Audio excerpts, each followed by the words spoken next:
Shalom Bapak, Ibu, dan Saudara yang dikasihi Tuhan. Hari ini kita akan belajar bersama mengenai sebagian daripada firman Tuhan yang terdapat di dalam Injil Lukas 19 ayat 1 sampai dengan 10 tentang Sakyus yang berbunyi demikian.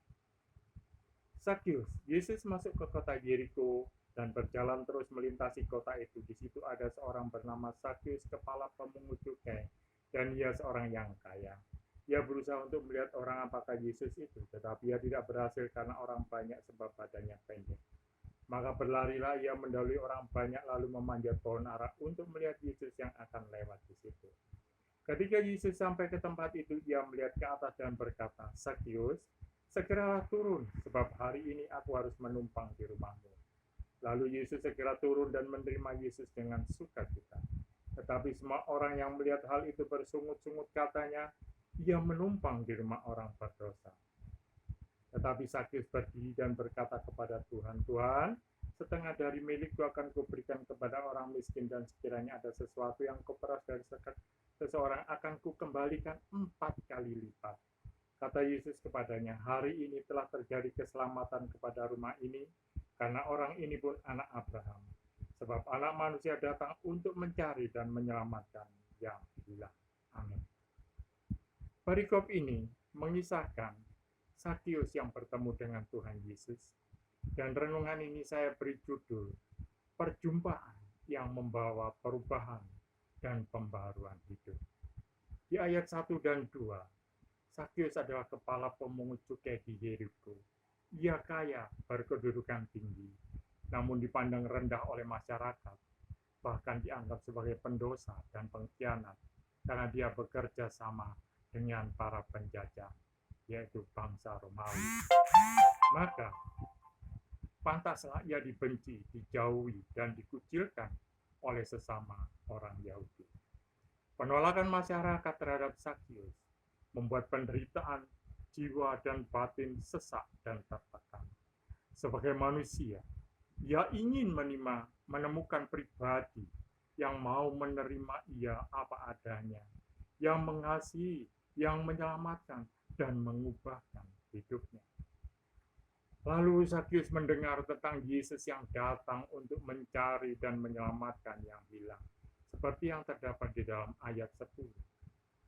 Dia mendengar bagaimana Yesus sudah menyembuhkan banyak orang dengan berbagai macam penyakit, membuat banyak mukjizat. Dia juga mendengar bahwa Yesus tak pernah menolak orang yang datang kepadanya.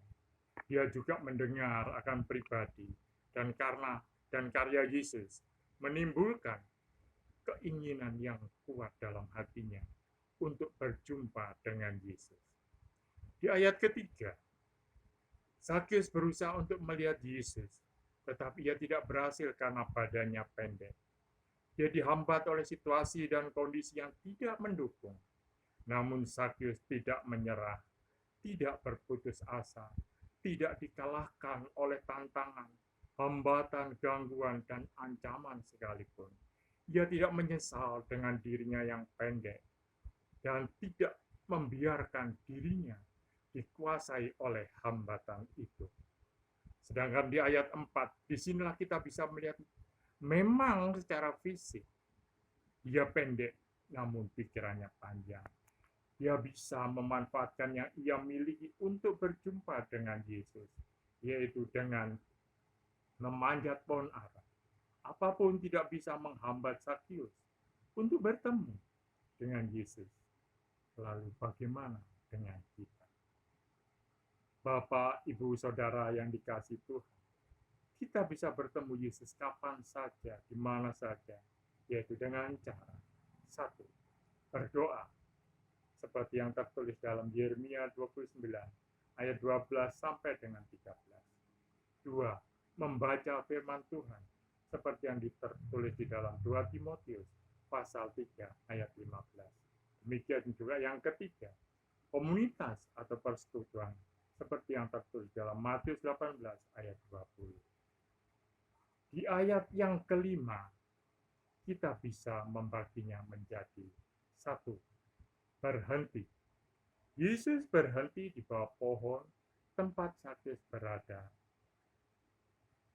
Begitu juga Tuhan mau berhenti di tempat kita, di kehidupan kita, lebih-lebih pada saat kita membutuhkan uluran kasih-Nya. Yang kedua, melihat ke atas.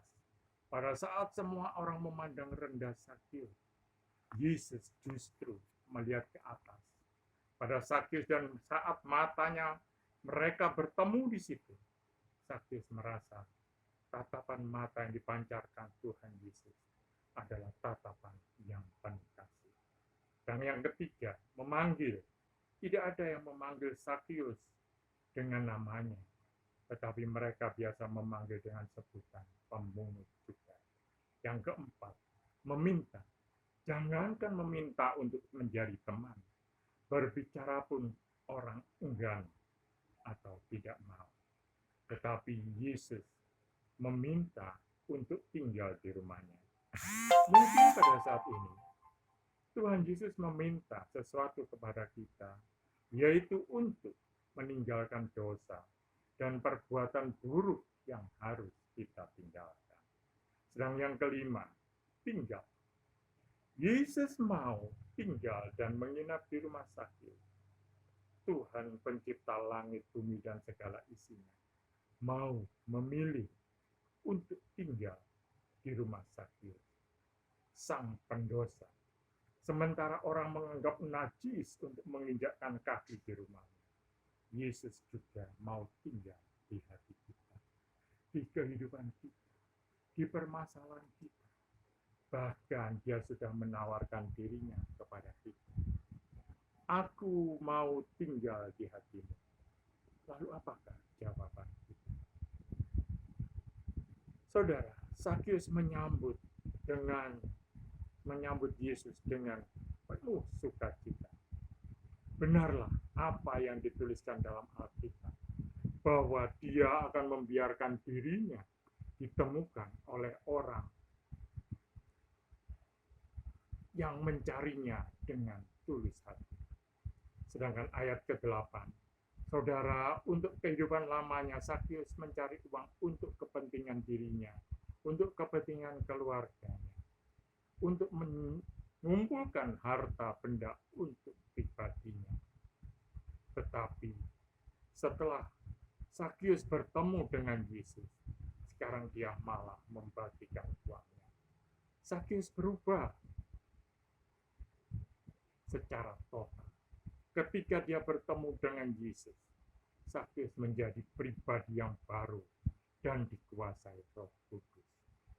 Bapak, Ibu, Saudara juga akan mengalami perubahan total setelah perjumpaan dengan Yesus. Seperti yang dialami oleh Sakyus, pengakuannya sebenarnya akan dosa dan iman sejati yang menyelamatkan pada Kristus akan menghasilkan kebulatan tekad untuk mengubah kehidupan lahiriah. Sedangkan ayat 9 Sakyus bukan hanya diubahkan, tetapi juga diselamatkan. Bukan hanya bagi Sakyus, tetapi juga bagi seluruh isi rumahnya. Jadi Bapak, Ibu, dan Saudara, mari kita berkomitmen. 1. Kita harus mengatasi setiap hambatan yang mengganggu untuk mengalami perjumpaan secara pribadi dengan Tuhan melalui doa, baik dengan melalui penyelaman Alkitab, pendalaman Alkitab, demikian juga dengan persekutuan dan lain-lain. Dan yang kedua, pengalaman kita berjumpa secara pribadi akan membawa perubahan hidup secara total. Dan yang ketiga, ketika kita mencari Tuhan, maka Tuhan juga akan mengizinkan dirinya untuk ditemui. Oleh karena itu, saudara, Bapak, dan Ibu yang dikasihi Tuhan, di dalam situasi dunia yang penuh gegap gempita, di dalam situasi dunia yang semakin hari semakin menggemparkan, semakin menakutkan, hamparan Tuhan, hamparan perkara-perkara yang terjadi di bumi ini, sehingga seringkali membuat kita takut dan gemetar. Oleh karena itu, saudara, mari kita perkuat iman percaya kita kita datang kepada Tuhan, kita memohon belas kasih agar Tuhan senantiasa menyertai kita dimanapun kita berada. Amin. Tuhan Yesus memberkati kita.